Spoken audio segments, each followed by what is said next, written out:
dernier. L'une des 1001 batailles que livrent les Anglais pour interdire l'accès de leur zone de pêche à des pêcheurs venus du continent, à des pêcheurs européens. Et dans la bouche d'un Anglais européen, ça veut tout dire. La bataille est terminée, mais la guerre n'est pas finie. À Bruxelles, les ministres de la pêche sont plongés aujourd'hui même dans les problèmes de ce que l'on continue à appeler néanmoins l'Europe bleue. Le ministre français, M. Höffel, refuse de céder sur les principes communautaires. Alors, comment réagissent les professionnels de la pêche? Jean-Pierre Pernaut est allé s'en rendre compte dans le premier port de pêche français, Boulogne-sur-Mer.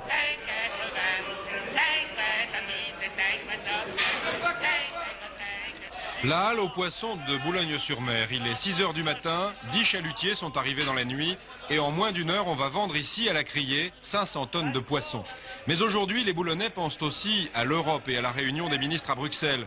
Une Europe où la Grande-Bretagne fait figure d'épouvantail. Elle veut encore restreindre les droits de pêche au large des côtes britanniques et notamment autour des îles Shetland. Les îles Shetland, pour la pêche boulonnaise, c'est 30 000 tonnes par an. 30 000 tonnes sur 80 000 tonnes pour la pêche industrielle. Il faudrait savoir qu'accepter une telle exigence, ce serait la faillite définitive du port de Boulogne. Lorsqu'on parle de la Grande-Bretagne sur ce port, l'Europe bleue prend souvent l'allure d'un mélange explosif et pas seulement à cause des zones de pêche. La rivalité n'est pas nouvelle, elle fait l'unanimité et les Anglais ne sont pas très appréciés. On a du mal à s'arranger avec eux. Pourquoi? Ils cherchent toujours des petits problèmes, comme par exemple l'agrandissement du maillage sans arrêt. Il va finir qu'il y ait des thons de 200 kg, ils passeront à travers les mailles. Autre difficulté de l'Europe de la pêche, celle de l'évolution du prix des poissons. Là non plus, les marins et leurs syndicats ne sont pas satisfaits. Ces prix qui dépendent en grande partie des prix européens ne permettent pas aux pêcheurs de lui assurer un revenu correct et nous constatons qu'actuellement les prix prévus en 1981 par la Commission européenne sont inférieurs pour certaines espèces au prix de l'année 1980.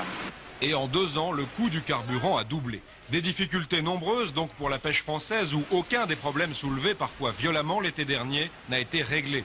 Alors chacun souhaite maintenant que la zizanie européenne n'aggrave pas la situation et que la fermeté du gouvernement français finisse par payer. Les armateurs doivent croire à l'Europe de la pêche, car malheureusement, il faut savoir qu'autour de la France, des côtes françaises, il y a très peu de poissons et que nous sommes obligés par conséquent d'aller chercher la plupart de notre poisson autour des îles britanniques. Et par conséquent, s'il n'y avait pas aujourd'hui l'Europe de la pêche, eh bien les Français seraient absolument privés de poissons. Vous croyez que les ministres peuvent s'entendre à Bruxelles? Il n'y a pas de raison. On peut toujours s'entendre.